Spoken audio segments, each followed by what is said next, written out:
The sun over Oakwood Village Square was a merciless, blazing orb, bleaching the packed earth a pale, dusty yellow. I could feel the heat radiating through the soles of my sandals. Next to me, my father, the village party secretary, sucked thoughtfully on his dry tobacco pipe. The sharp, acrid smell of the smoke mixed with the scent of sun-baked earth and the low, buzzing chatter of the gathered crowd, a potent cocktail that rushed straight into my nostrils and cemented a terrifying, wonderful reality in my mind. This wasn't a dream. I had truly returned. I remembered this day with the brutal clarity of a recurring nightmare. It was the day the city youths were being reassigned. The old dormitories at the youth camp had collapsed after days of relentless rain, and the decision was made to scatter them among the village households. My father, as the secretary, was there to oversee the arrangements. My eyes scanned the center of the square. 10 city youths stood huddled, their faces a canvas of uncertainty and anxiety as they glanced at the ring of villagers surrounding them. A few of the more quick-witted ones were already engaging in hushed conversations with locals they knew, trying to secure a more comfortable billet. The shyer ones stood stiffly, waiting for fate to decide. And then there was Leo. Leo Vance. He stood slightly apart, his chin tilted at a faint, defiant angle. He projected an air of confidence, but a slight frown creased his brow, as if the entire rustic affair was a personal inconvenience. His friend Mark nudged him and gestured with his head toward a girl standing nearby. "Hey man, looks like Clara from the Chin family is really laying it on thick for you." Leo looked momentarily pained, but I could see the thread of pride in his expression. "She insists I stay at her place," he said, his voice carrying just enough to be overheard. Then he turned, his tone shifting to one of gentle concern, directed at the girl beside him. "Don't worry, Anya. No matter whose house you're assigned to, I'll make sure you're looked after." Anya Petrova, her dark hair braided into 2 neat, severe plaits, merely clutched the strap of her canvas bag tighter and said nothing. The village team leader, Uncle Fong, began calling out names, his voice a steady drumbeat dictating futures. Mark was assigned to the Dawson household. Another youth, Peter, went to the Wuss. The crowd in the center slowly dwindled. My father finished his pipe, tapping the ashes onto the ground with a final, decisive tap. He was about to step forward, to fulfill the promise I had extracted from him last night through tears and tantrums, the promise to bring Leo Vance to our home. My heart hammered against my ribs. Last night I had been that foolish, love-struck girl. But last night I had also died cold and alone under a bridge, a lifetime of regrets my only companion. And it was Anya, this quiet, composed girl, who had later found my body and given me the dignity of a proper burial. "Dad, wait." My voice was tighter than I intended. I thrust the crumpled note I had been clutching into his hand. The paper was damp with my sweat. "Please," I said, my voice dropping to a whisper. "Give him this. Don't change a word." He looked down at me, his brow furrowed in surprise. Just last night I had sobbed, insisting Leo Vance was a brilliant, upstanding young man who absolutely had to stay with us. My sudden reversal clearly baffled him, but he was a man of few words and trusted perhaps a father's instinct. He didn't ask questions. He took the note to Uncle Fong, who glanced at it, his eyebrows rising slightly. Then with a piece of chalk he scrawled a line on the small blackboard propped against a chair. "Lee family, Secretary Lee, takes Anya Petrova." A ripple of murmuring passed through the crowd around us. I felt the weight of their collective gaze, their curiosity and gossip sharp as pins. I kept my eyes fixed ahead. "Why Anya?" someone whispered loudly. "Didn't Maya make a huge scene yesterday for Leo?" "Who knows? The secretary must have decided. That girl never dares to argue with her father." "Yeah, I saw her cornering Leo by the well yesterday. She's completely obsessed." They were right. In this past life I was. Everyone in Oakwood knew I, Maya Lee, had fought with the village chief's daughter, Lena, for the privilege of hosting the sophisticated Leo Vance. I saw Leo's head snap up, his face a mask of pure disbelief. A flicker of confusion and annoyance passed over Anya's features as well. But Uncle Fong had no time for drama. He consulted his roster. "Leo Vance," he called out, "you're the last one. The Cooper family's West Wing is free. He'll go there." Widow Cooper. She was nearly 50, a woman hardened by life, who lived with her simple-minded adult son, Ben. The whispers intensified. My father's face darkened instantly. He turned to me, the anger in his eyes barely contained. As the village secretary, he couldn't make a scene. He leaned close, his voice a low growl. You just can't stop causing trouble. We will talk about this at home. I quickly grabbed his sleeve, my eyes pleading. Dad, just this once. I promise I'll never be this stubborn again. Never. He glared at me for a moment longer, then sighed, the official in him overriding the frustrated father. He had work to do. He told me to wait and help Anya with her things once the assignments were complete. He had barely taken 10 steps when I heard hurried, angry footsteps behind me. Leo Vance stormed up to me, his fists clenched, his fair skin flushed an angry red. Maya, he snapped, his voice cutting through the humid air. What is this? Just yesterday you were begging me to stay at your house. What game are you playing now? Mark materialized beside him, playing the part of the loyal, aggrieved friend. Yeah, Maya, changing your mind faster than you change your clothes. Now you're taking Anya in? What, you think she's an easy target because she's quiet? Leo adopted a tone of weary patience, as if dealing with a petulant child. Come on, Maya, don't be childish. What's this really about? If you think having Anya under your roof gives you some sort of power over her, you're sorely mistaken. I looked at him, really looked at him. The faded blue shirt he wore like a uniform of superiority, the carefully maintained posture. In my first life I had seen all this as refinement, a glimpse of a world I yearned for. Now I saw it for what it was, a carefully constructed facade of arrogance. I cut him off, my voice colder than I thought possible. Leo, didn't you always say you found me irritating? Now that I don't want you at my house, isn't that exactly what you wanted? I turned my gaze to Anya, who was approaching cautiously. I want Anya to stay with us. I paused, letting my words sink in. And besides, I added, looking Leo directly in the eye, my father is the party secretary. The brigade has been very clear about taking good care of the city youths. Have you ever seen a village secretary's daughter openly bully someone in broad daylight? Leo's face darkened, the carefully maintained composure cracking. You'll regret this. A cold, mirthless laugh escaped me. Regret? Who do you think should be regretting something here? Compared to the other youths, Leo carried only a single shabby canvas bag. He had likely already given most of his better belongings to Mark, assuming I would provide him with everything he needed. Now he would have to go begging to get them back. Come on, Anya, I said, no longer interested in the spectacle. I grabbed her hand and pulled her away from the two boys. Maybe my grip was too tight, my tone too harsh. She followed without a word of protest. As we walked, I realized I was still clutching her sleeve and quickly let go. Hey, I muttered, my gaze fixed on the path ahead. I wasn't taking it out on you. Not at all, she replied, her voice quiet but firm. Before, in that other life, I had mocked Anya, jealous of the cold attention Leo paid her. But now I knew. He wasn't worth a single one of my tears. It had all been a one-sided delusion. And besides, I had a debt to repay. I knew the path home led directly past Widow Cooper's compound.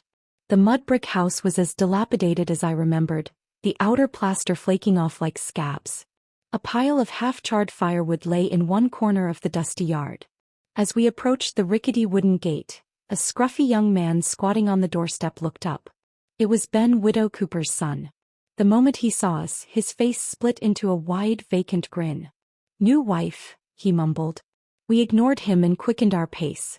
But Ben sprang up from the threshold and trotted over, his unblinking gaze fixed on Anya. He pressed his face far too close to hers. My mom says you're my new wife, he declared with simple, terrifying conviction. You're going to be my wife. Anya's face went ashen. Instinctively, I shoved her behind me, putting my body between her and Ben. Ben, get back here this instant. Widow Cooper came rushing out of the house, her face a mask of panic and apology. She grabbed her son's arm, pulling him back roughly. He's just talking nonsense, girls, she said, wringing her hands. Pay him no mind. Please don't mind him. I didn't wait for another word. I grabbed Anya's hand again, this time more gently but with no less urgency, and hurried us past the ominous courtyard gate. My heart was thumping a frantic, fearful rhythm against my ribs. In my past life, Anya had been assigned to that house. She had endured 2 years in that damp, crumbling room. And later, for reasons that were never clear, Widow Cooper had managed to force her into a marriage with Ben. The memory of what came after, the lost pregnancy, the hidden college admission letter, was a cold stone in my stomach. That was why, in this second chance, I had torn up the script. I had redirected her path away from that ruinous house and toward my own.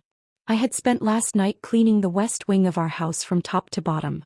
My mother had swept every corner, and I had taken a bamboo pole to the cobwebs dangling from the beams.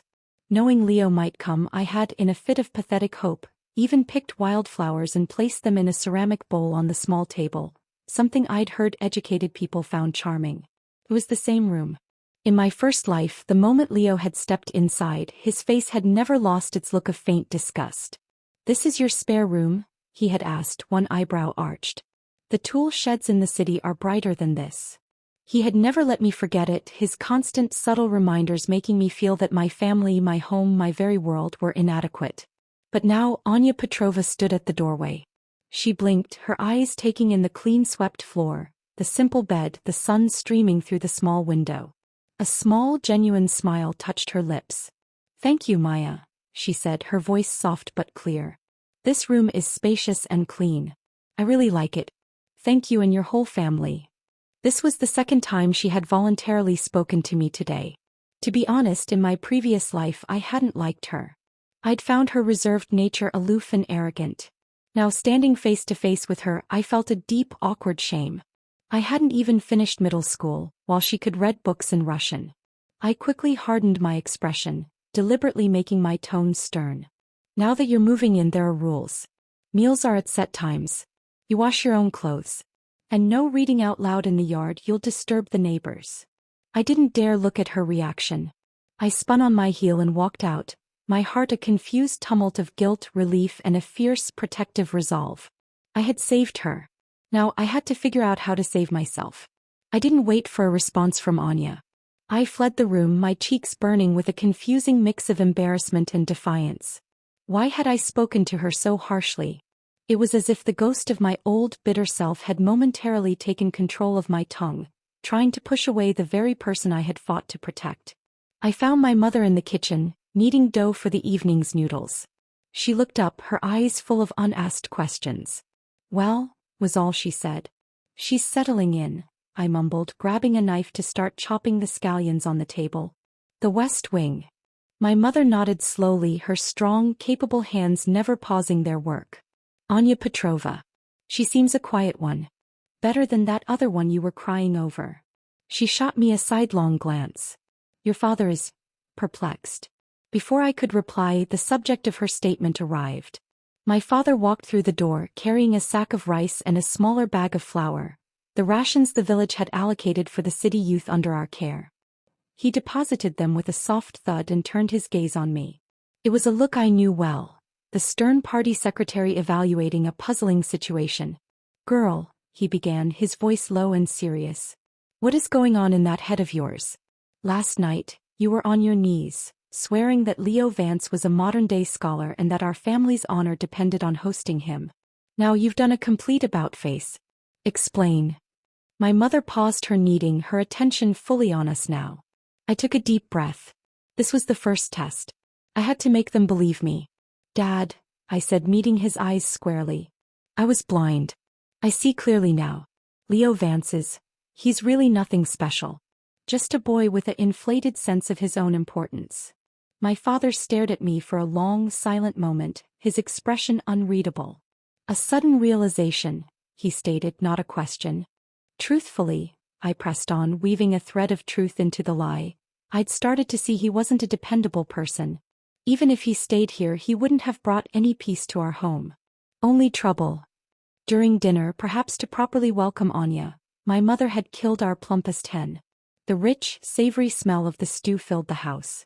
After hearing about my change of heart from my father, she even muttered under her breath as she placed the dish on the table, "It's a good thing it's Anya. If it were that Leo Vance, he wouldn't be getting an egg. He always said our eggs smelled earthy." That was when a new realization dawned on me. My parents had never liked Leo to begin with. They had only tolerated him for my sake. The knowledge was a balm to my aching spirit. I hadn't been as alone in my previous life as I had thought. Now with Anya here, my mother had even made a special bowl of sweet egg soup. When she placed the steaming golden concoction in front of Anya, the girl's eyes widened slightly. She immediately pushed the bowl toward me. "Maya, you have it. I'm not thirsty." The gesture was so reflexively selfless it stung. I immediately turned my head away, feigning disinterest. "Eat your own. That stuff's too sweet for me. I've had enough of it." After the meal, Anya picked up the bag of grain my father had brought in. "Ma'am," she said to my mother, "this is my ration. Please mix it with the household supply for cooking." My mother didn't stand on ceremony, but her smile was warm. "Don't you worry about that, Anya. We're not stingy folks here. Whatever we eat, you'll eat. You won't go hungry in this house." I saw the genuine relief in Anya's eyes as she nodded. It was a small thing, but it spoke volumes about the fears she must have been carrying. That night I slept terribly. Every time I closed my eyes, the ghosts of my past life haunted me. Leo demanding the food stamps from my mother before he returned to the city. Leo shoving me down the stairs during an argument. Leo standing over my wheelchair, cursing me as a burden to my aging father. I woke with a gasp, my heart trying to beat its way out of my chest, a cold sweat plastering my hair to my forehead. Driven by a primal fear, I scrambled out of bed and rushed outside, my bare feet cold on the packed earth. For a terrifying second I was convinced it had all been a dream, that I would find Leo Vance occupying the West Wing. But before I could even touch the door, it opened from within. Anya Petrova stepped out. The first light of dawn cast a soft glow on her face. Her hair was already neatly combed, and she wore a faded but clean blue cotton jacket. She paused when she saw me standing there like a frantic ghost in my night clothes. Then a gentle smile touched her lips and her eyes crinkled at the corners. "Good morning, Maya." The knot of panic in my chest instantly loosened, replaced by a wave of profound relief. "Good morning," I managed to reply, my voice still rough with sleep and faded fear. "Did you sleep well?" It wasn't until we sat down for breakfast that I learned Anya had been up long before dawn. She had helped my mother prepare the meal, and if my mom hadn't insisted, she would have done the laundry as well. In just one night, my mother's initial cautious welcome had solidified into genuine affection. It was so different from her strained tolerance of Leo, which had been a performance put on for my benefit. Anya was different. She was quietly, inherently hardworking. Before the sun had fully risen, she had fetched water from the well. After breakfast, she washed the dishes without being asked. Later, when my mother was stitching the thick soles of our winter shoes, Anya sat beside her, her sharp eyes and quick fingers expertly threading needles and passing them along. I heard my mother murmur, mostly to herself, "If only this girl were my daughter-in-law, that would be a blessing. A shame my son is gone. We only have our Maya left now." The words were a fresh pang of grief, both for the brother I had lost and for the disappointing daughter I had been. After breakfast, Anya headed to the fields with the other workers. I, thanks to my father's arrangements, reported to the brigade office to help sort records and accounts. It was light work, sheltered from the sun, and I was grateful for it. The brigade accountant was leaving for a 2-week training session at the commune, and before he left he handed me a stack of ledgers to organize. Maybe it was the residue of my past life's experiences, the countless forms I'd seen, the bureaucratic language I'd been forced to understand, but I found the work surprisingly easy. Even the complex production point charts, which usually gave everyone a headache, seemed straightforward to me. I finished the day's tasks in no time. It was then that I remembered Anya had asked me early that morning if I could spare some wood ash and a few clean rags. A flicker of worry passed through me. Had something happened in her room? Had Widow Cooper's son bothered her? I decided to take a break and head to the fields to check on her. The city youths were easy to spot, their postures less assured than the seasoned villagers. They were bent over, their pants legs rolled up, learning the back-breaking art of transplanting rice seedlings into the muddy paddies. From a distance, I could already hear Mark's snickering voice as he elbowed Leo. "Look, Leo, Maya's back. What did I tell you? She can't stay away from you." Probably regretted her decision overnight. Leo, who had been bent over, slowly straightened up. He made a show of rolling up the muddy cuffs of his pants, a motion he seemed to think looked refined and dignified. In my past life, that single movement would have sent my heart fluttering. Now I saw only the calculation in it. I ignored them completely. I walked right past Leo and went straight to Anya, who was working a few rows over. Her face was pale, beaded with sweat, but her movements were steady and precise. "Anya," I said, holding out a water bottle I'd brought. "I brought your water." At the same time, a sharp, familiar voice chirped from behind me. "Leo. Leo." I turned. Sure enough, it was Lena, the village chief's daughter. Her hair was braided in a style suspiciously similar to Anya's, and she wore a faded blue jacket much like the one Anya had on. I had once dressed like that too, in a pathetic attempt to mimic the city girl aesthetic, only to look awkward and out of place. In my past life, Lena and I had been bitter rivals for Leo's attention. He called me desperate and clingy while I cursed him for being a conceited fool.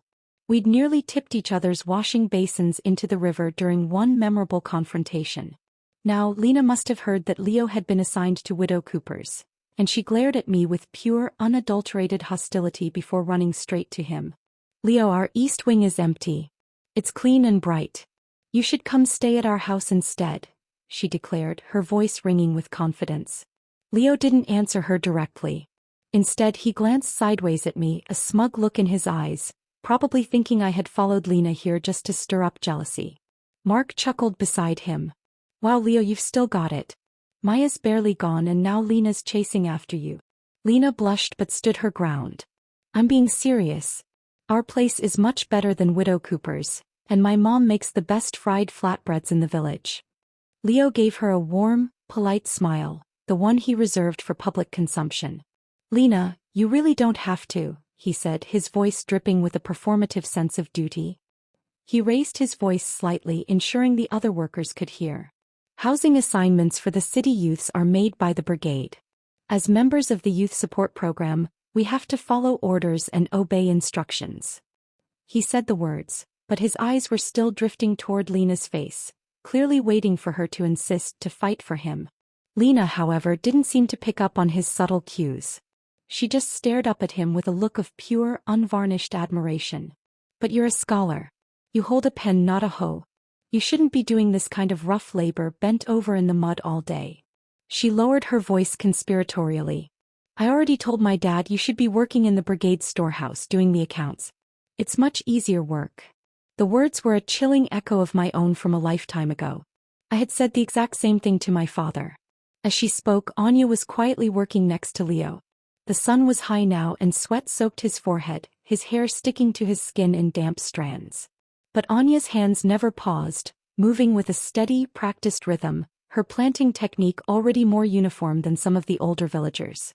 She straightened up, probably to relieve her numb legs, and noticed I was still holding the bottle of brown sugar water. She gave me that gentle smile again, two shallow dimples appearing on her cheeks. "Thank you," she said again. She truly didn't seem to give Leo Vance any weight in her world. Mark sidled up to me without me noticing. "You used to blow up whenever Leo talked to another girl," he teased, a malicious glint in his eye. "Look at you now. So calm." I didn't even look up as I helped Anya pour the sweet water into her own bowl. "You're mistaken," I said, my voice flat. "There is nothing between me and Leo Vance." And it was true. There really was nothing. Leo had never wanted to be seen with me in public. He always said it would damage my reputation. Every secret meeting had been just that. A secret under the old willow by the river, with me always waiting for him first. Yet he had no problem accepting the dress shirt I spent months saving fabric coupons to buy, or the powdered milk my mother had specially procured from the county town. To the outside world, it always looked like I was the desperate one chasing him. Suddenly, Mark said, his tone mocking, "Maya, weren't you the one always hanging around Leo? You really are quite the flirt." For a moment I was frozen, not understanding his meaning. Then I heard Anya's voice, cool and clear, from behind me. "Mark, you're a city youth. We were sent here to support the countryside, not to gossip like old women in a knitting circle. Mind your own work." Mark was clearly taken aback. All right. Geez, Anya." Then, as if to save face, he added, "You better watch out for Maya. She's not as simple as she looks. Last time she almost pushed Lena into the river. She's vicious like that. How dare you twist the truth?" I shot up from my crouch, trembling with a rage so visceral it stole my breath. It was Lena's basin that fell in. She slipped. That's why she fell, not because of me. Mark just hoisted his hoe over his shoulder and walked away, a smirk on his face. The memory of what came after in my past life, The accident, that left me paralyzed, and Mark's feigned ignorance when the police questioned him, left me drained and hollow. I slumped down at the edge of the field, overwhelmed by a frustration so deep it felt like a physical weight. "Don't mind him," Anya said softly as she walked over and sat beside me. She gently patted my shoulder. I kept my head down, saying nothing, my eyes stinging with unshed tears. "I believe you," she said. I looked up at her sharply. There wasn't a trace of doubt in her expression. In my entire life, aside from my parents, no one had ever believed in me so instantly, so firmly. What she said next stunned me even more. "Actually," she began, her voice low, "I don't really know Leo that well." I was taken aback. "But, didn't he say he liked you? That you two were close? That you even requested to come here together?" After all, in my previous life, Leo's memoir had been a bestseller. Its popularity had rivaled Under the Hawthorn Tree. People everywhere had wept over the tragic, profound love story of Leo Vance and Anya Petrova. But now Anya's face turned cold, her eyes full of a dismissive indifference. "There is nothing between me and Leo Vance. We arrived on the same truck when we first came. We just happened to be assigned to the same commune." She explained that all those ambiguous rumors had actually originated from Leo himself. According to her, he barely spoke to her, no more than he did to the cadre who managed the work points. "He said people were always looking at him with judgmental eyes," she continued. "And when he found out I had feelings for him, he claimed he finally had an excuse to shake off that girl." I stared at her, the foundation of my previous life's narrative cracking and crumbling to dust. The great love story was a lie, a fabrication Leo had built to aggrandize himself and shift blame. Meanwhile, Leo and Lena were still standing on the ridge, chatting as if they had all the time in the world. Old man Jiang, the cadre in charge of tallying work points, was already frowning. He was a stern man who despised laziness. "Leo," he snapped. "If Lena has something to say, let her say it back in the village. Don't distract others while they're working. Wasted time comes out of someone's pay." Lena saw the stern look on old man Jiang's face and had no choice but to leave, albeit reluctantly. The moment she was gone, Leo looked over at me, his voice laced with obvious baiting. "Maya, didn't you say you wanted me to help copy down some political quotations to post on the wall? I'm free after work today." We all knew the truth. The section of the paddy he was supposed to be working was largely untouched, the seedlings mostly planted by Anya while he stood around posing. He probably assumed my coldness was just an act, that a single kind offer would send me running back to him, grateful and adoring. "No need," I said, my voice firm. "My mother already asked Mr. Zhang, the teacher at the village elementary school. His handwriting is much better than yours." I packed up the now empty flask and turned to leave. Leo's face froze in a mask of stunned disbelief. Clearly, Lena's intervention hadn't worked. Her father, the village chief, was a stickler for rules and wouldn't change an assignment just because of his daughter's whims. Leo was stuck at Widow Cooper's. And I, for the first time, was walking away without a backward glance. The path ahead was still unclear, but the path behind me was finally closing, and for that I was fiercely, profoundly grateful. The next few weeks settled into a new, strange rhythm. Leo was still staying at Widow Cooper's. Every day as he passed by our courtyard on his way to and from the fields, he would sometimes slow his pace, his eyes flickering toward our gate. He was waiting, I knew, for me to come running out to apologize, to beg him to come back. But I never did.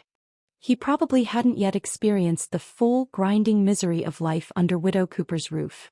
She was a master of appearances. Publicly, she would bring him hot water, clucking sympathetically about the hard work. But behind closed doors she was notoriously tight-fisted. She'd serve him bowls of porridge so thin you could count the grains of rice at the bottom, and the pickled vegetables were doled out as if they were gold. She was a virtuoso at playing the poor, put-upon widow, boasting to the brigade leaders about all she did for the city youth while secretly counting every mouthful he ate. In my past life, when Anya had been assigned there, the care packages her family sent, powdered milk, cloth, precious soap, were all safely stored by Widow Cooper. By the time Anya found out, the milk had been drunk by her son Ben, and the fabric had been sewn into clothes for one of her nieces. These stories were all detailed in Leo's memoir, every word dripping with resentment toward me, as if I were the architect of that misery. Now that he was the one living it, maybe he'd finally understand. About half a month later, chaos erupted one morning in the cornfield. Leo had fainted. By the time Anya and I arrived, drawn by the commotion, he had already been carried to the ridge. His face was pale as parchment, his lips tinged with a worrying blue. Mark was pacing in frantic circles around him. "Leo, come on, man. Wake up," he yelled, his panic palpable. Anya, however, remained preternaturally calm. She pulled a small flask from her satchel, her own personal stash of brown sugar water which she hadn't even touched, and knelt beside him. She gently pried open his mouth and slowly dripped the sweet liquid onto his tongue. It was a long, tense while before Leo's eyelids finally fluttered open. What happened to me?" he whispered, his voice faint as a mosquito's buzz. The brigade doctor, who had just arrived, knelt and checked him over. "Low blood sugar," he announced. "Nothing serious, just hunger. He needs to eat more substantial food, not just thin porridge all the time." The doctor looked around. "What did you have for breakfast this morning?" Leo's lips moved weakly. "Just a bowl of vegetable porridge." As soon as the words were out, Widow Cooper, who had come running to see the spectacle, let out a dramatic wail and collapsed to the ground, beating her thighs with her hands. "Oh, Leo, if something happens to you, how will I ever face the village?" she cried, wiping at her dry eyes with her sleeve. "I've been getting up before the chickens to cook for you. I even made you eggs the other day. How can you say such a thing?" Her performance was shrill and theatrical, a clear attempt to clear her own name in front of the gathered crowd. Leo said nothing. He just sat there quietly as someone helped him to the shade of a nearby tree to rest. Obviously he wouldn't be working today. And with no work there would be no work points. Mark, ever the opportunist, couldn't be bothered to track his own points, let alone worry about Leo's. That afternoon, as I stepped out of the brigade office, I saw Leo Carter staggering toward me, his steps slow and unsteady. The sun cast his shadow long and distorted on the dirt path. The usual arrogant lift of his chin was gone, replaced by a profound weariness he couldn't disguise. "Vaya," he said, his voice raspy. Can you lend me some ration coupons?" Hearing his voice, so stripped of its former condescension, sent a jolt through me. I looked at his face, now tanned and roughened by the sun, at the lifeless dullness in his eyes. The work he was doing now was a world away from the cushy job I had secured for him in my past life. Back then, I had pestered my dad into giving him a position handling point records and reading announcements. All he had to do was stroll to the brigade office for a few hours a day and he'd still earn full work points. Now he had to rise before dawn with the other villagers, spend hours bent double planting rice, swing a heavy hoe to weed the fields. There was no dodging the labor. And compared to the youth dormitory, Widow Cooper's place was a special kind of hell. At least the dorm had a shared kitchen where you could get a thick, filling porridge. But everyone knew Widow Cooper's cornmeal gruel was little more than flavored water. Forget about white flour or meat. She barely gave him a sliver of pickled radish with his meals. After 2 weeks of this relentless cycle of hard labor and near starvation, anyone would break. Worse still, her son Ben often had screaming fits in the middle of the night. Sometimes he'd run barefoot to the door of Leo's room, banging on it and shouting, "New wife. Open up. I want my new wife." Leo's once fair skin was now dark and leathery. His hair, usually so carefully arranged, was a greasy, tangled mess stuck to his sweaty forehead. He no longer looked like a bookish intellectual. He looked like a broken, exhausted laborer. But I also remembered how, in my past life, every time Anya emerged from Widow Smith's home for work, she was always neat, her clothes clean, her eyes still holding a spark of determination. She never let her circumstances break her spirit. I shook my head. No. I didn't wait for him to say another word. In the past, the slightest hint of need from him would have me frantically digging out my ration coupons, pressing them into his hand without a second thought. He always called it borrowing, but he never returned a single one. "If you really can't take it anymore," I said, my tone devoid of sympathy, "talk to the team leader. Ask to be reassigned." Then I turned and walked away, leaving him standing there, a hollowed-out shell of his former self. I didn't look back. After that day I didn't see him for a while. Widow Cooper was too stingy to let go of the extra food allocation that came with hosting a city youth. Every time the team leader checked in, she'd put on her devoted act, swearing she was treating Leo like her own son. But the fact that he was fainting in the fields was something the villagers had seen with their own eyes. Just when I thought he might finally swallow his pride and formally request a transfer, something entirely unexpected happened. Lena fell into the river. It was Leo who jumped in and saved her. No one saw exactly how it happened.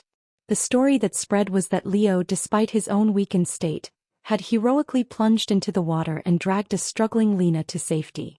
When Lena was finally carried home, sobbing and shaken by her frantic mother, Leo lay passed out on the riverbank, exhausted and half-drowned. They said he had used up every last ounce of his strength to save her. Lena's father, the village chief, took one look at Leo's unconscious form and then at his daughter's pale, terrified face, and made an immediate decision. "Move Leo Vance to our east wing," he commanded his wife. "You take good care of him."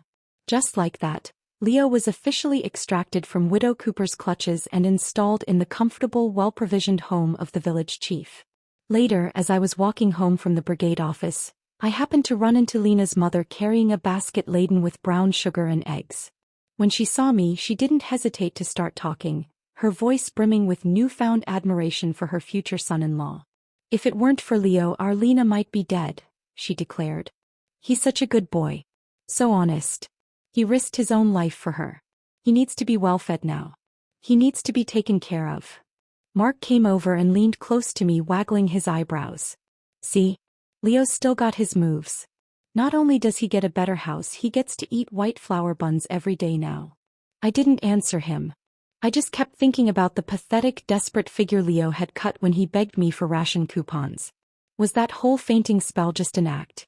Was the river rescue a calculated setup to escape Widow Cooper and ingratiate himself with the most powerful family in the village? "Don't you think something's off?" I turned and asked Mark. Leo could barely stand up straight at work. And now he has the strength to jump into a rushing river and save someone. Mark's face stiffened. "You just can't stand to see Leo catch a break, can you?" he retorted, his loyalty to his friend unshaken. I didn't reply. I just stared off in the direction of the chief's courtyard, a heavy, uneasy feeling settling in my chest. Lena wasn't a malicious person, just naive and infatuated. I couldn't help but feel a sense of impending doom for her. That afternoon, I deliberately took the long way home, which passed by the village chief's house.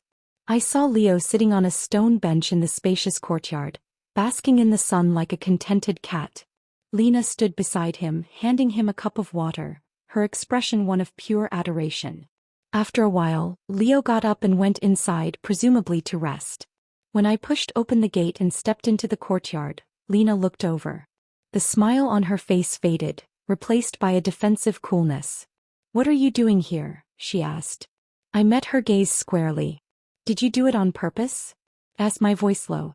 "You've walked that riverbank path for over 10 years. How could you suddenly slip on a rock?" Her eyes widened in shock, then narrowed in anger.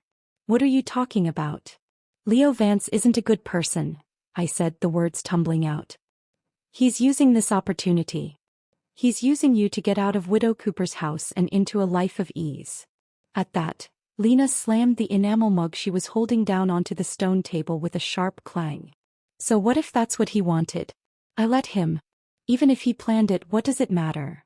I wanted to tell her more, to describe the cold, calculating person Leo truly was beneath the charming facade. But just as I opened my mouth, she cut me off, her voice trembling with fury. "Maya, you just can't stand to see me happy." She stood up, her back ramrod straight, her fists clenched at her sides.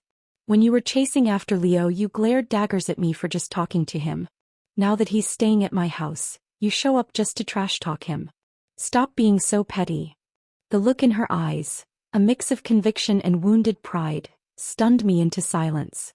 I realized then that some people would cling to their chosen illusions until reality broke them. There was nothing I could say that would penetrate the fortress of her belief. I swallowed my words, the bitterness of them sticking in my throat. I turned to leave, the weight in my chest now a solid, cold stone. "Hey, Maya."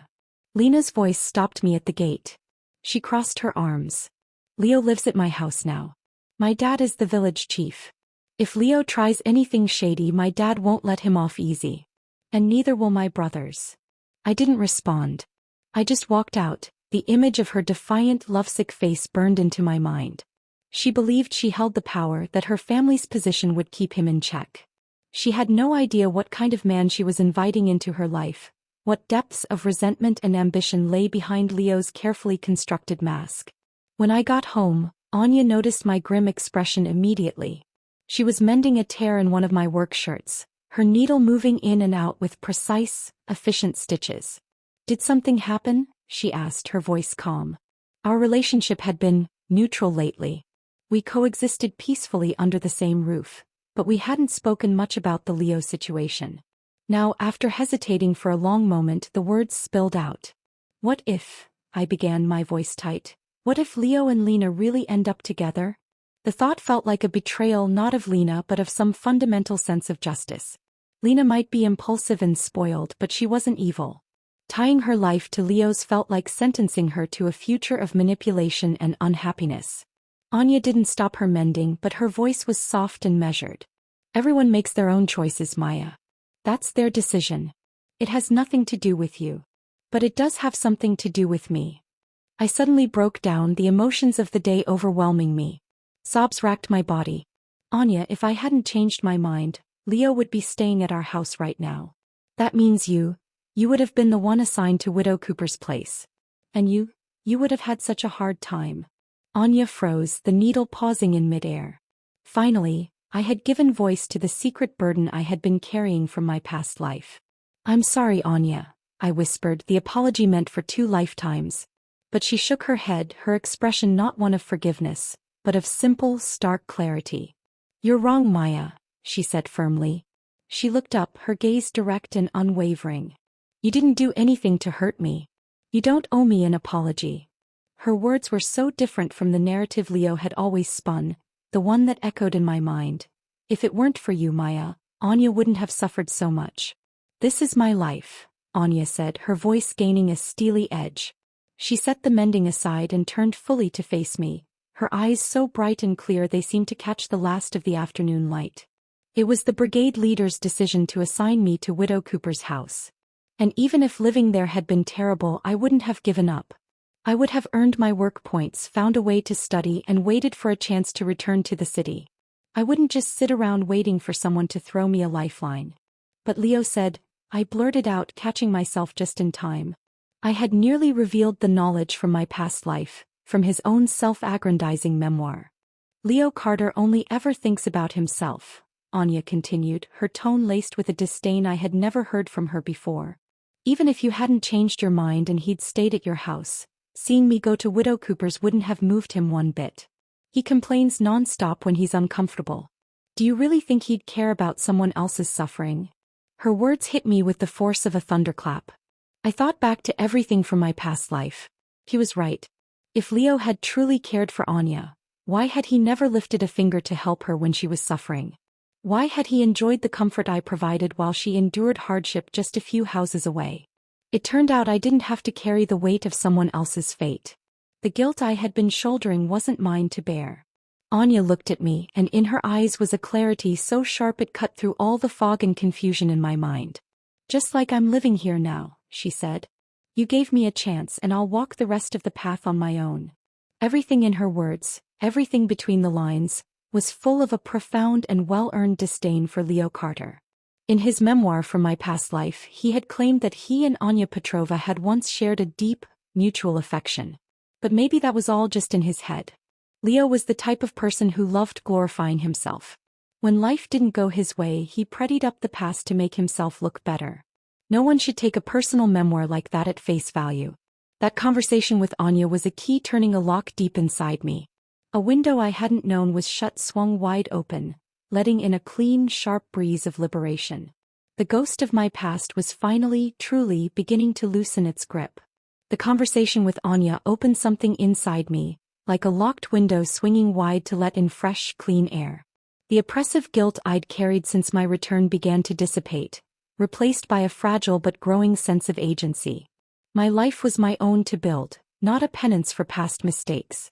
That morning, my mother returned from dropping off some pickled vegetables at the village school with a piece of news.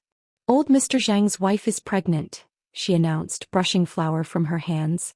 "Her legs are swelling up terribly. He's looking for someone to substitute teach for him, maybe for half a year. The first person who sprang to my mind was Anya. She had a solid academic foundation, her handwriting was elegant and clear, and she had a calm, patient demeanor. She would be perfect for it. I mentioned it to my father that evening, emphasizing Anya's qualifications. He listened, nodded, and went to speak with the village chief the very next day. The chief, aware of Anya's reputation as a quiet, studious girl, approved it on the spot, saying she could come for a trial interview. The interview was set for the following afternoon. Anya spent the evening quietly reviewing a tattered old textbook, her brow furrowed in concentration. I felt a flutter of nervous excitement for her.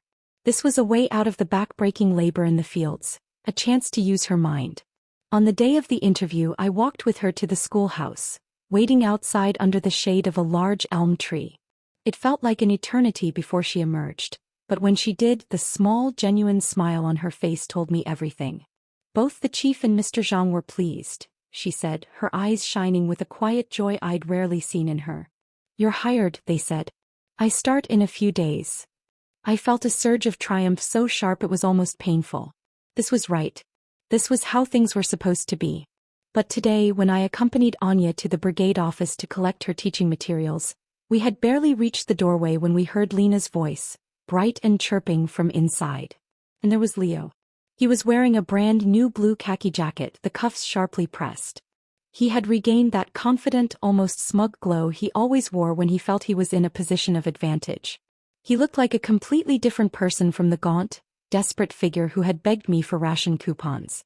Lena was leaning against her father's desk, her voice sweet and wheedling. Daddy, once Leo finishes up here, we're going to the commune to get fitted for our wedding clothes. Hurry up and finish the paperwork, okay? The words landed like a physical blow. Wedding clothes. It all clicked into place with a sickening finality. Leo wanted the teaching position for himself. What shocked me even more was the speed of it all. He and Lena were already engaged. I walked straight to the chief's desk, my steps firm despite the tremor in my hands. We're here to pick up the teaching materials for Miss Petrova, I said, my voice deceptively calm. The village chief, Lena's father, fiddled with his tobacco pipe, not quite meeting my eyes. Oh Maya. About Anya Petrova. He cleared his throat. After further consideration, we've decided that Leo Vance might be a better fit for the teaching post. So we won't be needing Anya for the position after all. My composure shattered. But you already agreed. My voice rose, sharp with disbelief and anger. You told her she was hired. In his memoir, Leo had written that his greatest regret was missing his chance with Anya. Yet here he was, stealing not just her chance at love, but her chance at a better, easier life, all for his own comfort. So much for his supposed depth and principle. A man's supposed integrity had collapsed faster than a house of cards in the face of a real opportunity. Anya tugged gently on my sleeve, a silent plea for me to not make a scene. I caught sight of Lena's smug, triumphant smile from behind her father and had no choice but to swallow the hot, bitter words rising in my throat. After we stepped outside, the bright sunlight feeling like an insult, Leo caught up with us. He pretended not to know anything, his face a mask of polite inquiry. Maya, Anya, what are you two doing here? He asked. He glanced at Lena, who had hooked her arm possessively through his. We're just heading to the commune to get measured for our engagement outfits. His whole posture was a declaration. Look at us. Look how well I'm doing now. Lena puffed out her chest, proudly shaking a red string bracelet on her wrist. Once we're officially engaged, we're inviting the whole village to a candy feast. You better come, Maya. Anya, her face a carefully neutral mask, simply said, Congratulations. After the two of them walked off, their linked arms a symbol of their sealed bargain, I muttered in frustration, Anya, this is ridiculous. It's not right. But Anya remained preternaturally calm. She looked down at the packet of unopened teaching materials she still held, materials she would now never use. It was enough just to be considered, she said softly. You can't force something that wasn't meant to be. That's not it, I insisted, my chest tight with a sense of injustice. She had spent all of last night preparing blackboard exercises, her face lit with a sense of purpose. And now it had been snatched away by Leo's opportunism. I looked into her eyes and a memory from my past life surfaced, clear and potent. Anya, I said, my voice dropping to a whisper. Give it 6 more months. He looked puzzled. 6 months. I nodded, a firm, decisive gesture. Half a year from now, a huge opportunity is coming. Way better than a substitute teacher gig. I leaned closer. You'll be able to go wherever you want. Stand on any stage you choose. As for Leo, he was acting like he'd won the world with this measly teaching job. But when the national exams came back, and I knew with certainty they would, and he realized he was tied down by his engagement to the village chief's daughter, when even applying would require the Lee family's permission, he would regret it more than anyone. And sure enough, just 6 months after Leo and Lena's hasty wedding, the news broke like a thunderclap. The national college entrance examinations were reinstated. The announcement swept through Oakwood like a wildfire. The city youths dropped their tools and wept openly, their years of waiting and hoping finally vindicated. Even Anya, usually so composed, had red-rimmed eyes, clutching a tattered textbook to her chest as if it were a lifeline.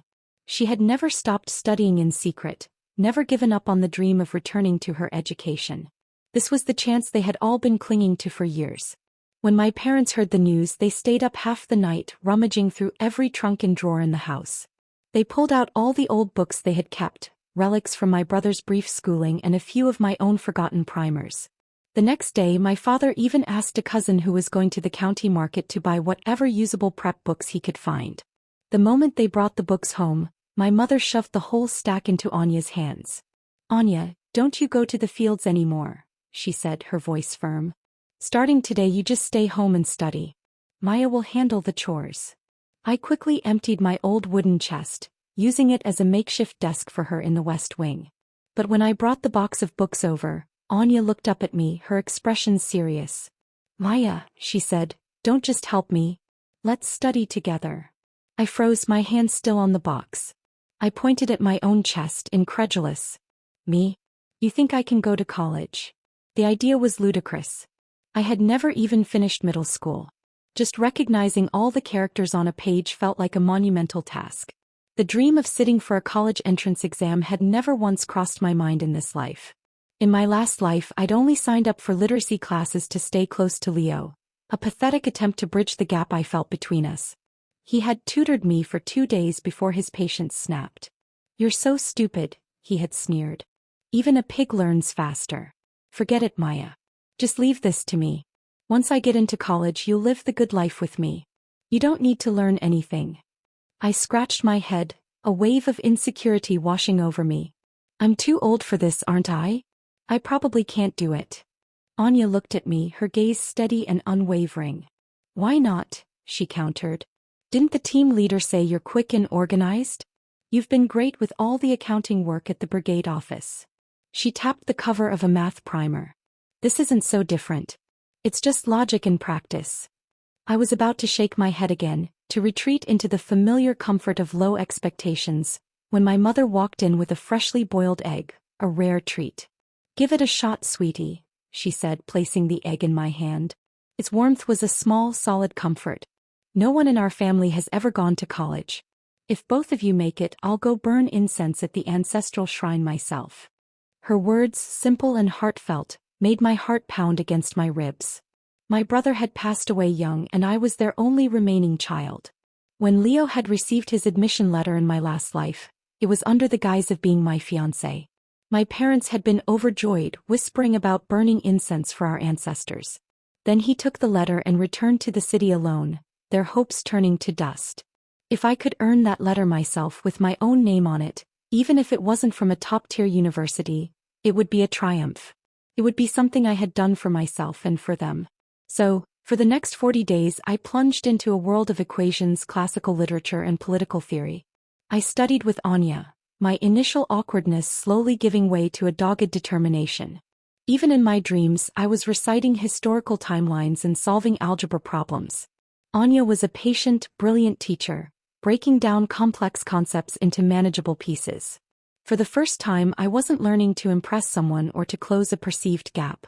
I was learning for the sheer, exhilarating challenge of it. On the day we went to register for the exams, my stomach was a tight knot of nerves. The registration office at the commune was crowded with hopeful faces, young and old. And there, amidst the throng, I spotted Leo with a visibly pregnant Lena glued to his side, glaring at everyone with possessive suspicion. They said the moment the news about the reinstated exams had come out, Leo had locked himself in the east wing of the chief's house, pulling out his old textbooks, determined to seize this chance. But the next morning when he told Lena he needed to focus on his exam preparation, she had exploded. "You want to take the exam so you can leave and never come back? Is that it?" she had screamed, her voice shrill with panic. "What about me?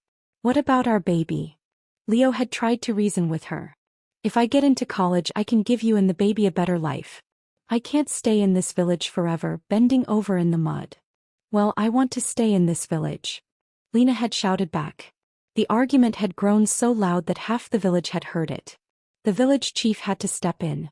Looking at his daughter's tear-streaked, furious face, he had sided with her. "Leo, you're part of this family now," he'd said, his tone leaving no room for argument. "Act like a husband. Lena's pregnant. You can't be stressing her out like this." In the end, with Lena's father and her 3 hulking brothers standing over him, Leo had no choice but to write a formal guarantee, pressing his red thumbprint onto the paper, swearing that once he graduated he would bring Lena to live with him in the city. But Lena was still terrified. She kept him busy with endless chores, fetching water, chopping wood, even sitting beside her while she sewed, a ritual she called building marital affection. Her brothers were a constant, looming presence, showing up every few days to remind Leo exactly whose brother-in-law he was and what would happen if he stepped out of line. Leo had never endured anything like this. In my past life at our house, my parents had treated him like an honored guest. He never lifted a finger. He could sit for hours with his books undisturbed while I did all the work.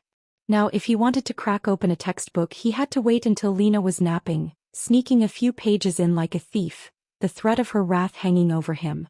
So when he saw me carefully filling out my own registration form, his face contorted with pure, unadulterated disbelief. "You're applying to college too?" he asked, his tone implying I was attempting something absurdly above my station. I didn't look up, concentrating on forming the characters of my name neatly in the boxes. "Yeah," I replied, my voice steady. He let out a short, derisive laugh, adopting that patronizing tone of someone who's been through it all. "Maya, listen to me. College isn't that easy. You need a solid foundation. This isn't like copying work points." But I was discovering it wasn't as hard as I'd been led to believe. I finished writing and handed my form to the clerk. Then I turned and gave him a small, cool smile. "After all," I said, "I don't have a husband or a baby to worry about. And Anya always says I'm smart and pick things up fast." The look on his face, a mixture of shock, envy, and simmering resentment, was worth every hour of grueling study. I turned and walked away, leaving him standing there, trapped in the gilded cage of his own making. For the first time I was the one walking toward freedom while he was the one left behind. The weeks following the national exam were a peculiar kind of torture. A thick blanket of anticipation settled over Oakwood, smothering everyday sounds and stretching time itself. Every conversation eventually circled back to the exams, to rumors of who had done well, and to the dreaded, hoped-for admission letters. By the following April the letters began to arrive. The mailman, Old Gao, became the most important person in the village. Every day he would make his way to the brigade office, his leather satchel heavy with envelopes that held entire futures. He'd call out names as if announcing lottery winners, his voice echoing across the square. 7 or 8 of the city youths received their letters, their whoops of joy and tearful relief punctuating the tense air. Each celebration was a small dagger in my heart, a reminder of my own precarious hope. The day Anya's letter came, Old Gao's voice seemed to crack with the importance of the announcement. "Anya Petrova. Admission letter. From Hua University." A collective gasp rippled through the crowd gathered at the office. Hua University. It was one of the most prestigious schools in the country. The village chief himself, Lena's father, took the envelope with the imposing school emblem, his hands trembling slightly as he checked the name 3 times before finally, reverently, handing it over to Anya. Her face, usually so composed, broke into a radiant, disbelieving smile. She clutched the envelope to her chest, her eyes shining with tears. I felt a joy for her so pure it momentarily eclipsed my own anxiety. But my own name never came. Day after day I waited in the stuffy brigade office, my hopes rising with old Gao's arrival and plummeting with his departure. Each time I walked back home, the weight of disappointment grew heavier, a cold stone settling in my stomach. Once, Leo even attempted to console me, his tone laced with a condescension that had become his default setting. "Maya, don't take it the wrong way," he said as I stared blankly at the empty mail slot. "I'm just being honest. Someone with your educational background was never really in the running. You shouldn't have gotten your hopes up." I ignored him, turning away from his smug, pitying expression. He, of course, had not received a letter either. The rumor was that he had suffered a severe bout of diarrhea on the morning of the exam, a convenient illness many whispered was induced by the stress of his domestic situation. He had apparently passed out at the test site and had to be carried out. I didn't know if it was true, but it fit the narrative of a man crumbling under the weight of his own choices. Another 5 agonizing days passed. That afternoon I was in the West Wing, helping Anya pack her few belongings for her impending trip to Beijing. A mix of excitement for her and a profound sadness for myself churned in my gut. This was it. She was leaving and I was staying. The dream was over. Then from outside the courtyard wall I heard it. Old Gao's voice, louder than usual, shouting my name. "Maya Li. Admission letter. For Maya Li. From a university in Beijing." For a second I thought I had imagined it. I stood frozen, a folded shirt in my hands. Anya looked at me, her eyes wide. "Maya. Did you hear that?" I dropped the shirt and ran. I burst through the courtyard gate and there was old Gao, holding a crisp, official-looking envelope. I rushed over, my heart hammering a wild, frantic rhythm against my ribs. I took the envelope, my hands shaking so badly I could barely hold it. I carefully examined it. It was real. My name was printed clearly on the front. The return address was a university in Beijing, not as prestigious as Anya's but a solid, good school. It was, in fact, the very school Anya had once circled for me on a list, noting it was strong in education and close to her own campus. "I got in," I whispered, the words feeling foreign on my tongue. Then louder, a disbelieving laugh escaping me. "I got in, Anya. I actually got in." She leaned in to look, and her smile was even brighter and more excited than when she had received her own letter. "I told you, Maya. I knew you could do it." "Thank you," I said, my voice thick with emotion, tears finally spilling over. I grabbed her hands. "Thank you. If you hadn't pulled me into this, if you hadn't taught me how to do the problems, I wouldn't have even understood the textbooks. I had never once in all my years imagined I would make it to college. In my past life, all I'd wanted was to follow Leo to the city, a pathetic appendage to his success. But now I was going on my own. Because of Anya. Because of my own work." Yet she shook her head, her expression firm. "No, Maya. You earned this." She pointed to the envelope in my hands. "Every character of your name on that letter, you fought for it yourself. You did the work. I just showed you the path." The village held a celebration feast for all the students from Oakwood who had passed the exams. Anya and I sat at the long table, listening to the others share their news, their voices buzzing with the sheer, unbelievable reality of it all. "Tuition is completely waived," one young man exclaimed. "We even get a living stipend every month. After graduation we get assigned teaching jobs directly. No need to worry about employment." It was a chorus of liberation, of doors swinging open to futures that had, just months ago, seemed like impossible fantasies. Then a commotion erupted from a nearby table. We turned and saw Leo, his face flushed and angry, holding a bottle of sorghum wine. He was pointing it accusingly at Mark, who looked deeply uncomfortable. "How the hell did you get in?"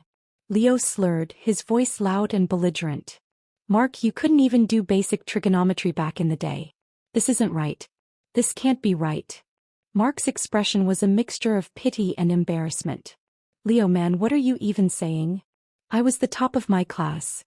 Leo shouted, slamming the bottle down on the table, making the dishes rattle. "I was supposed to be better than all of you. Why do you get to go to a teacher's college? And Maya, that farm girl gets to go to Beijing and I got nothing." Anyone could hear the raw, festering bitterness in his voice. There was none of the proud, confident glow he had possessed when he held his admission letter in my past life. He was a man watching a train pull away from the station, realizing he had missed it forever. The village team leader who was sitting at our table shook his head sadly. "He just can't accept it," he muttered to the others. "It's a shame. The exams don't happen just once. He can try again next year." In the end, a mortified Lena, her face pale and tight with humiliation, dragged him away, half pulling, half scolding him as he stumbled. It was a pathetic, ignoble end to his public display. A few weeks later, Anya and I boarded a bus that would take us to the train station and then to Beijing. As the familiar landscape of Oakwood receded, replaced by fields and then by the outskirts of larger towns, I felt the shadows of my past life finally, truly begin to fade. They were not gone, but they had lost their power to haunt me. I was no longer the girl who had died under a bridge, full of regret. I was Maya Lee, college student. Life in Beijing was a revelation. The city was a vast, bustling universe of noise, color, and endless possibility. Our days were a whirlwind of lectures, library sessions, and conversations with classmates from all over the country. It was full, rich, and challenging in the best way possible. Anya thrived in her psychology program, her sharp, analytical mind perfectly suited to the subject. I, to my own continual surprise, found a deep, abiding joy in my education courses. The idea of standing in front of a classroom, of shaping young minds, filled me with a sense of purpose I had never known. We shared a small apartment near the university, a space filled with books, sunlight, and the comforting scent of tea steeping on the stove. Some weekends we would sit on our tiny balcony talking about the old days in Oakwood. We didn't laugh in mockery, but in a kind of peaceful wonder at the strange, winding paths that had led us here. Leo faded into a memory, a symbol of a version of myself that no longer existed, a cautionary tale about the danger of building your life on someone else's approval. I didn't hate him. I didn't even pity him anymore. He had made his choices just as I had finally learned to make mine. Sometimes, it takes a whole lifetime to find yourself. And sometimes, if you're as lucky as I was, you get a second chance to start over. This time I was living not for someone else's dreams, not to chase after borrowed validation, but for the girl I had once been, the girl who thought she wasn't enough. I was proving to her and to myself that she was wrong. The rhythm of our new life in Beijing was a balm to my soul. The city's constant hum was a symphony of freedom, a stark contrast to the quiet, judgmental stillness of Oakwood. Anya and I fell into a comfortable routine, our small apartment becoming a sanctuary of shared ambition and quiet companionship. We were no longer the village girl and the city youth. We were just two students, united by a shared past and a determined future. We received letters from home regularly. My mother's were filled with village gossip and proud inquiries about my studies. My father's were shorter, more practical, but always ended with a line about how he'd heard good things from the brigade accountant about my progress. Their belief in me was a steady, warm light from hundreds of miles away. The news about Leo, however, trickled in through less direct channels, via my mother's letters which relayed the village chatter. "That Leo Vance," my mother wrote during our first winter break, her script laborious. "He's become completely obsessed, they say. He tried the exams again this year, but something always happens. One time he came down with a high fever the night before. Another time he twisted his ankle on the way to the test site. It's like he's cursed." I read the words with a detached sadness.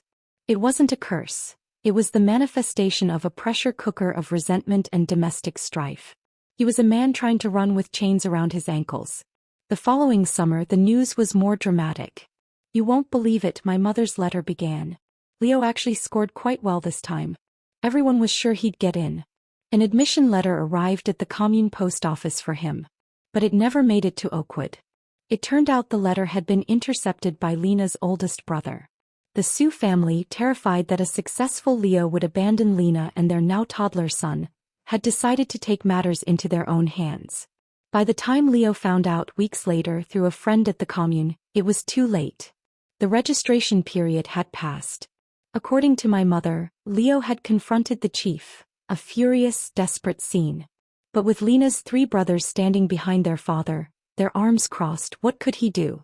He was outnumbered and outpowered in his own home. He threatened to go back to the city to rely on his parents, but by then his younger brother was married with a child of his own. There was no room for him there anymore. He had burned those bridges when he married into the most powerful family in Oakwood. It wasn't until their child was old enough to run and talk, and the Sue family felt he was too entrenched, too broken to escape, that they finally loosened their grip. They allowed him to focus on studying, perhaps hoping that a college degree earned locally might still bring some reflected glory to the family. The news that reached us during our final year of college was the most shocking of all. Leo had managed to get into a decent provincial college. He had left Oakwood a free man if only temporarily. But barely half a year into his studies, someone reported seeing him fooling around with a female classmate in the library. Lena's brothers, upon hearing the rumor, did not hesitate. They stormed the campus. When Leo adamantly denied the affair, Lena's oldest brother broke his leg on the spot. Her third brother went even further, formally reporting him to the university administration for hiding his marital status and attempting to abandon his wife and child. In that era, moral conduct was taken with the utmost seriousness. The university, faced with such a scandalous report, summoned Leo immediately. With his leg in a cast and his reputation in tatters, he had no choice but to withdraw in disgrace. He returned to Oakwood, a broken man in every sense of the word. After Anya and I graduated, she with honors in psychology, I with a teaching degree, we returned to Oakwood to process our job assignments and see our families. The village felt both familiar and strangely small. We had seen Beijing, walked its wide avenues, debated in its lecture halls. Oakwood's dusty paths and low-slung houses seemed like a diorama of a life we had outgrown. It was on our way back from the brigade office, our new assignment papers securely in our bags, that we saw him. He was wandering aimlessly near the edge of the village, close to the old river where he had saved Lena. His hair was a greasy, unkempt mess. His shirt was wrinkled and half untucked from his trousers, which were stained at the knees. The most striking change was his eyes. The once sharp, calculating eyes that had once looked down on me and my world were now dazed and hollow, focused on something in the far distance that only he could see. He was mumbling to himself, his words slurred but audible as we passed. I went to Haitian. I married the leader's daughter. He muttered, a broken record of a fabricated past. Top of my class. They were all jealous. He didn't even notice us standing just a few feet away. He was a ghost, haunting the periphery of the village he had tried so desperately to escape. I stood still for a long moment watching him. The man who had once worn his ambition like a crown, who had looked at me as if I were dirt beneath his feet, was now reduced to this. A shambling, delusional wreck, his mind the only place where his dreams of grandeur could still live. I should have felt vindicated. After all, he had belittled me, doubted me, dismissed me as stupid and unworthy. But there was no triumph in my chest. Just a quiet, profound sadness and a bitter sense of calm. He was a living cautionary tale, a monument to the destructive power of vanity and opportunism. Anya squeezed my hand gently. Let's go, she said softly, not even sparing him a second glance. Her voice held no malice, only a final, quiet dismissal. We turned and walked back toward my parents' house, leaving him to his murmurs and his ghosts.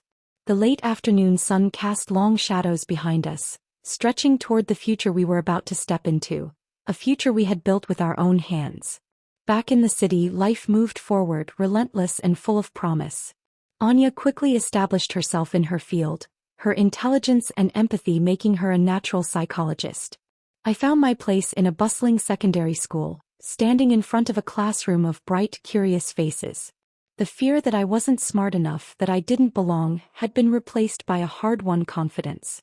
I was exactly where I was meant to be. We continued to share an apartment, our friendship forged in the fires of our shared past and solidified by our mutual support in the present. Our home was filled with books, the soft scent of jasmine tea and the warm light of the Beijing sun. Some weekends we would still sit on our balcony talking and laughing. Leo was rarely mentioned. He had become a distant memory, a character from a sad, poorly written story we had both closed the book on. He was a symbol of a version of myself that no longer existed, a ghost I had finally laid to rest. I didn't hate him. I didn't pity him. He had made his choices and I had finally learned to make mine. His life was a tragedy of his own making. Mine was a narrative I was now actively writing. Sometimes, it takes a whole lifetime to find yourself. And sometimes, if you're as impossibly lucky as I was, you get a second chance to start over. This time I lived not for someone else's approval, not to chase after borrowed dreams, but for the girl who once thought she wasn't enough. This life, with its struggles and its triumphs, was my answer to her. It was my proof that she was wrong, that she was always enough, and that her worth was never something to be determined by the cold, dismissive gaze of a Leo Vance. The crisp Beijing air, smelling of coal dust and roasting chestnuts, was a permanent fixture in our lives now. Anya and I had settled into our careers with a sense of purpose that felt both earned and exhilarating. Our small apartment was more than a dwelling. It was a testament to how far we had come. The walls were lined with bookshelves we had built ourselves, and the window looked out onto a bustling alleyway that was a world away from the quiet fields of Oakwood. One evening, as we graded papers and reviewed case notes, a comfortable silence settled between us. It was broken by Anya. "I received a letter from my mother today," she said, not looking up from her desk. "She mentioned that Lena has opened a small sewing shop in the county town. She's moved there with her son." I put down my red pen. "And Leo?" Anya finally met my gaze, her expression neutral. "He stayed in Oakwood. He lives in the east wing of the chief's house, but from what I gather he and Lena are separated in everything but name. He doesn't work the fields. He mostly stays inside reading old newspapers or wanders around the village." The image was clear and bleak. He had become a permanent fixture, a ghost in his own home, a living reminder of a failed bargain. "It's a sad story," I said, and I meant it. It was a tragedy that had unfolded in slow motion, its ending written the moment he saw Lena as a stepping stone rather than a person. "It is," Anya agreed. "But it's not your story, Maya. It never was." Her words were a final, gentle absolution. He was right. The threads of our lives, which had been so painfully tangled in my first life, were now completely severed. His path had spiraled downward into delusion and bitterness, while mine had opened up into a world of possibility and self-determination. A few months later, I was offered a promotion to head the Chinese department at my school. It was a challenging role, one that would require more meetings, more administrative work, but also a chance to shape the curriculum to make a larger impact. The old Maya, the one who had deferred to Leo's supposed intellectual superiority, would have shrunk from the responsibility. The new Maya accepted it with a nervous but steady heart. To celebrate, Anya insisted on taking me out to a restaurant, a proper one with white tablecloths and menus. As we sat, toasting with cups of warm tea, I looked at her. My friend, my savior, the one who had seen a potential in me that I had been blind to. "Do you ever think about what would have happened?" I asked her. "If I hadn't changed my mind that day in the square?" She considered this, swirling the tea in her cup. "Sometimes," she admitted. "But not in the way you might think. I don't think of it as you saving me from Widow Cooper. I think of it as you giving us both a chance. A chance for a different kind of friendship. A chance for you to see your own strength." She smiled. "I think we both saved each other in a way. You gave me a safe harbor and I suppose I gave you a key." "A key?" I asked. "To the cage you were in," she said simply. "The one built from other people's expectations and from your own lack of belief." Tears pricked at my eyes.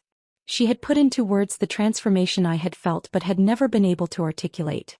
She hadn't just helped me get into college. She had handed me the tools to dismantle the prison of my own insecurities. We left the restaurant, our arms linked, walking through the brightly lit streets.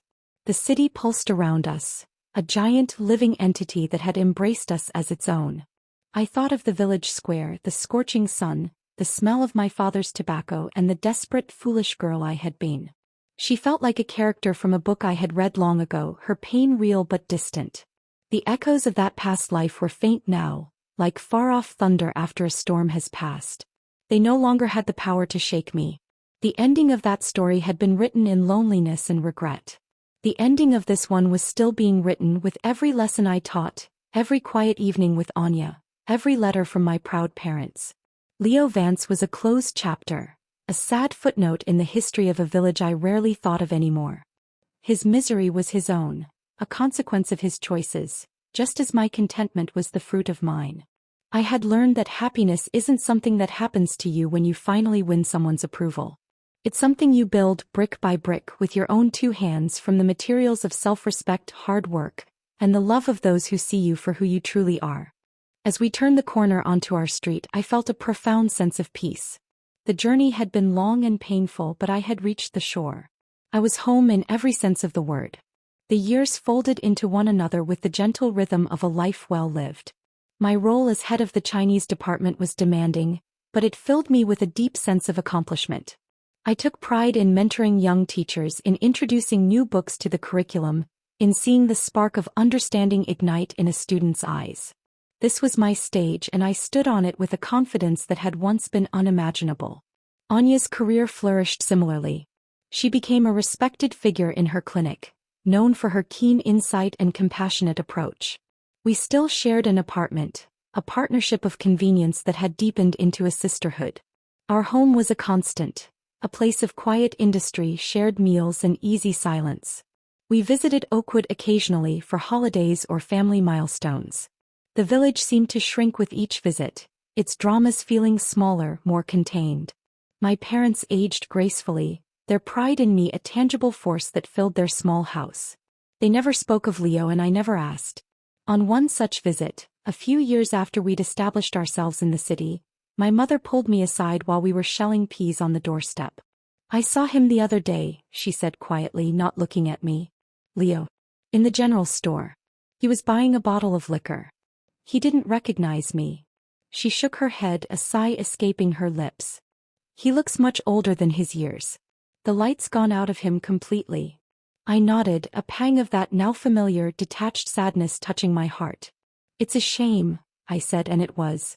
"It is," my mother agreed. "But it's his own doing. A man who spends his life looking for the easy path often finds it leads straight into a swamp." She patted my knee, her hand rough and familiar. "You, my girl, you took the hard road. And look where it led you." Her simple wisdom summed it up perfectly.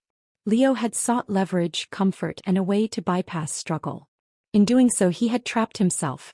I had chosen the path of difficulty, of studying until my eyes burned, of facing my own inadequacies. And that path had set me free. The final echo of my past life came in an unexpected form. A former classmate from Oakwood, now living in a neighboring city, sent me a package.